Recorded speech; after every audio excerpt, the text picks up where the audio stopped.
Next topic है, हम करते हैं मोलर कैलकुलेशन की। अभी हमने देखा कि मोल्स क्या होते हैं और हमने उसको रिलेट किया था कॉइन्स वाली एग्जांपल के साथ। उसी एग्जांपल को लेके चलते हैं और आगे हमारे पास दो क्वेश्चंस लिखे हुए हैं चैप्टर के अंदर जो मोलर कैलकुलेशन के ऊपर काम करते हैं, एग्जांपल नंबर 6 और एग्जांपल नंबर 7। अब ये दो क्वेश्चंस जो है इनके अंदर आपने मैथ में भी एक जनरल रूल पढ़ा हुआ होगा कि अगर एक इक्वेशन है और उसके अंदर तीन चीजें होती हैं, अगर लेट्स सपोज तीन चीजें ए बी सी, आपको दो पता हो तो आप तीसरी चीज फाइंड कर सकते होते हैं। सेम मोलर कैलकुलेशन के अंदर जो बेसिक तीन चीजें होंगी वो तीन हुआ करेंगी इक्वेशन के अंदर। कौन सी होंगी? मोल, मास और मोलर मास। मास क्या हुआ करेगा? गिवन मास हुआ करेगा।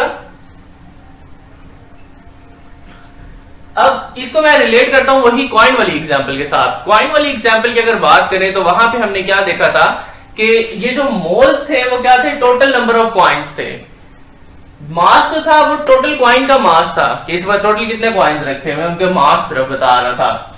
और मोलर मास क्या होता था? मास ऑफ वन कॉइन होता था कि एक कॉइन का मास कितना है। हम क्या करते थे? फॉर्मूला लगाते थे, कौन सा? मास डिवाइडेड बाय मोलर मास, और हमें क्या मिल जाता था? मोल मिल जाता था, यानी कि टोटल कॉइन्स मिल जाते थे। सेम यही चीज हम यहाँ पे फॉर्मूला बनाएंगे, mole is equal to mass divided by molar mass.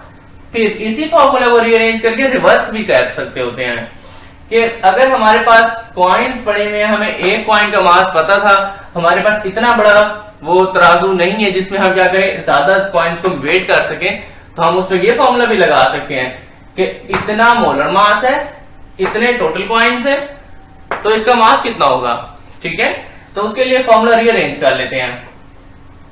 Mole is equal to mass divided by molar mass. Mass को यही रहने देंगे, मोलर मास को इधर ले जाएंगे और मल्टीप्लाई हो जाएगा। मल्टीप्लाई होने के बाद क्या बन जाएगा? Mole multiply by molar mass is equal to जो गिवन मास है, जो कंपाउंड के इस पर रखा हुआ है। एग्जांपल के ऊपर आते हैं, जो क्वेश्चन वहां पे मेंशन किए हुए हैं। एग्जांपल नंबर 6 के अंदर क्वेश्चन की स्टेटमेंट अपनी calculate the moles. Calculate the moles अगर करने होंगे तो फिर उसमें हमें फाइंड करना होगा mole is equal to mass divided by molar mass. अब यहां पे दो क्वेश्चंस लिखे हुए ए और बी पार्ट बना के।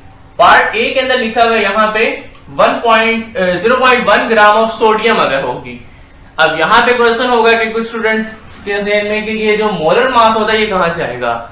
ये मोलर मास आपको खुद याद करने पड़ते हैं, या फिर क्या होता है जो एलिमेंट्स के मास याद कर लें और फिर बाकियों के कैलकुलेट कर लें।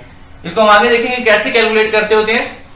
यहाँ पे आप देखें मोलर मास मैंने यहाँ पे लिख दिया, लेकिन ये आपने खुद याद करना है। मैंने ग्रीन कलर से मेंशन किया कि ये आपको याद करने की चीज है भाई।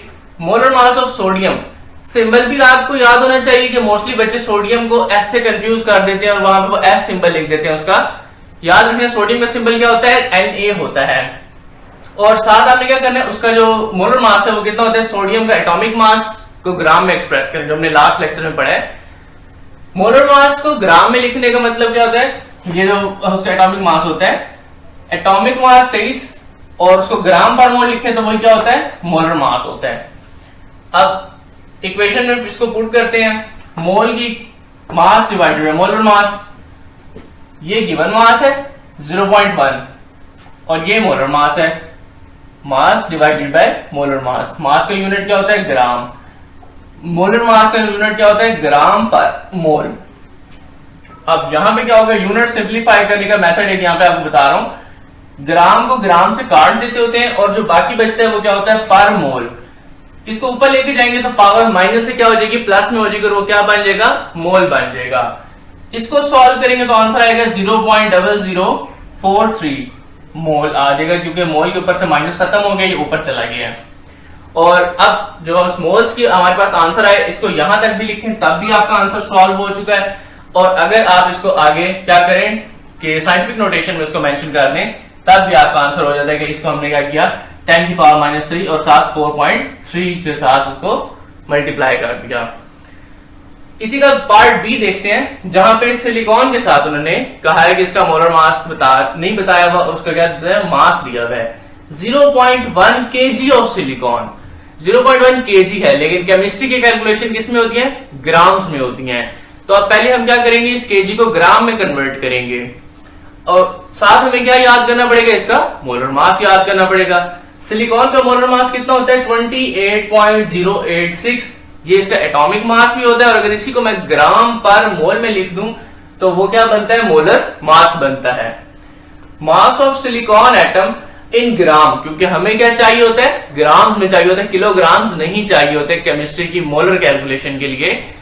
तो यहां पे हम क्या करेंगे, इसको ग्राम्स में कन्वर्ट कर लेंगे।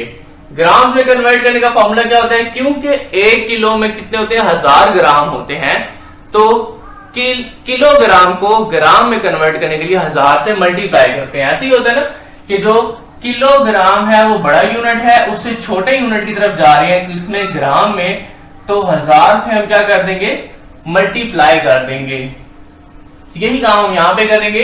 किलोग्राम लिखा है 0.1, हम उसको मल्टीप्लाई कर देंगे, किससे, 1000 से कर देंगे। क्या आंसर आ जाएगा हमारे पास, 100 ग्राम आ जाएगा। अब इस 100 ग्राम को हम क्या करेंगे, मास डिवाइडेड बाय मोलर मास वाले फॉर्मूला में लगाएंगे। तो आंसर क्या आ जाएगा हमारे पास, ये हमने फॉर्मूला नोट किया, फॉर्मूला में वैल्यू पुट की, ये गिवन मास, ये जो किलोग्राम में लिखा हुआ था हमने उसको ग्राम में कन्वर्ट कर लिया, और ऊपर उसके क्या लिखा हुआ है, मोलर मास, जो आपने खुद याद किया हुआ है, वो हमें लिखना है इसके नीचे, डिवाइड करेंगे और हमारे पास क्या आ जाएगा, 3.56 मोल आंसर आ जाएगा उसका। फिर उसके बाद नेक्स्ट है हमारे पास एग्जाम्पल नंबर 7। एग्जाम्पल नंबर 7 अब इसका रिवर्स है कि हमने एक सिक्के का मास पता है, ठीक है, हमें एक सिक्के का मास पता है, हमें टोटल सिक्कों का भी पता है कितने हैं, हमने उन सिक्कों का वजन करना है कितने हैं बड़े। तो अब उसका तरीका क्या होगा, ये वाला फॉर्मूला लगाएंगे, ठीक है, वो फॉर्मूला हम यूज कर रहे हैं, और क्या करेंगे, कैलकुलेट द मास ऑफ कितने, 10 की power -3 moles of magnesium sulphate. अब यहां पे क्या होगा, molar mass of magnesium sulphate का हमें पता होना चाहिए, क्योंकि हमें देखें 3 चीजें होती हैं, तो उसमें से एक चीज बताई हुई है, मोल बताया हुआ है, ठीक है, ये जो 3 चीजें थी, मोल, मास, मोलर मास, तो इसमें से मोल गिवन है, मोलर मास हमें फाइंड करना पड़ेगा, और मास जो हमारा है वो क्या है, क्वेश्चन की स्टेटमेंट है कि कैलकुलेट द मास, कि ये तो हमने फाइंड करना है, तो इसलिए हमें क्या करना पड़ेगा, मोलर मास फाइंड करना पड़ेगा। मोलर मास को फाइंड करने का तरीका क्या होता है, क्या आपको कहा है मोलर मास होते हैं, हमने खुद याद करने होते हैं। अब हमने याद इसको किस तरह करना था, अगर हायर क्लासेस के अंदर जब हम इसको पढ़ते हैं तो हमें डायरेक्ट इनके मासेस याद करने पड़ते हैं, और हमें याद होते हैं कि भाई अगर मैग्नीशियम सल्फेट है तो इसका मोलर मास कितना होगा, 120 ग्राम पर मोल, सीधा सीधा हमें याद होता है। लेकिन एफएससी लेवल के ऊपर आपको अभी इनके कंपाउंड से डायरेक्ट मोलर मास याद अगर नहीं होते, तो आप एटम्स के याद कर लें, तो आपको फिर भी क्या होगा, आसानी हो जाएगी। मिसाल के तौर पर जैसे बुक में उन्होंने मेंशन किया है, मैग्नीशियम का कितना होता है, 24 एटॉमिक मास होता है, उसी को हमने ग्राम्स में लिख दिया। सल्फर का 32 होता है, ऑक्सीजन का 16 होता है। 16 को 4 से मल्टीप्लाई किया, 64 और 32 मिला के यहाँ पे कितना आ जाता है, 96 आ जाएगा। अब ये दोनों को जमा करेंगे और हमारे पास क्या आ जाएगा, 120 ग्राम पर मोल आ जाएगा। तो हमने सिर्फ क्या किया, मैग्नीशियम सल्फेट में जो एटम्स लिखे हुए थे उन सब के एटॉमिक मास जो हमने याद किए थे उनको खुद हमने जमा कर दिया, और अगर किसी के साथ कुछ मल्टीप्लाई हो रहा था तो मल्टीप्लाई करने के बाद उसको जमा करते हैं। आंसर हमारे पास जब आ जाएगा किसका, मोलर मास का, हम इसको फॉर्मूला में लगाएंगे, mass is equal to mole multiply by molar mass. Answer क्या आ जाएगा हमारा, ये इक्वेशन में हमने वैल्यूज पुट की, आंसर आ जाएगा 0.12 ग्राम। तो यहां पे आपका क्वेश्चन कंप्लीट हो जाता है कि हमें पता चल गया कि यहाँ पे कितना टोटल वजन था। हालांकि हमारे पास वजन करने की मशीन नहीं रखी हुई, हमें सिर्फ क्या पता था, इनका वजन पता था कि जो स्टैंडर्ड थे, हमें स्टैंडर्ड का वजन पता था, हमें मोल्स बता दिए गए थे कि इतने मोल्स रखे हुए यहाँ पे, और हमने क्या किया, उसका मास फाइंड कर लिया विदाउट वेट बैलेंस, ठीक है। तो इससे फायदा क्या होता है हमें मोलर कैलकुलेशन का, कि हमें एक्चुअल वो चीजें परफॉर्म नहीं करनी पड़ती, एक्चुअल वो काम नहीं करना पड़ता, बल्कि कैलकुलेशन से ही हमें क्या पता चल जाता है यहाँ पे कितनी अमाउंट का मैटर है। जैसे पहले हमने देखा था, हमें सिक्के काउंट करने की जरूरत नहीं थी, बल्कि हमने क्या किया था, वैल्यू लगाई थी और खुद ब खुद काउंट हो गए थे। यहाँ पे आपका टॉपिक कंप्लीट होता है मोलर कैलकुलेशन का, और वो कौन सी, मोल मास कैलकुलेशन का।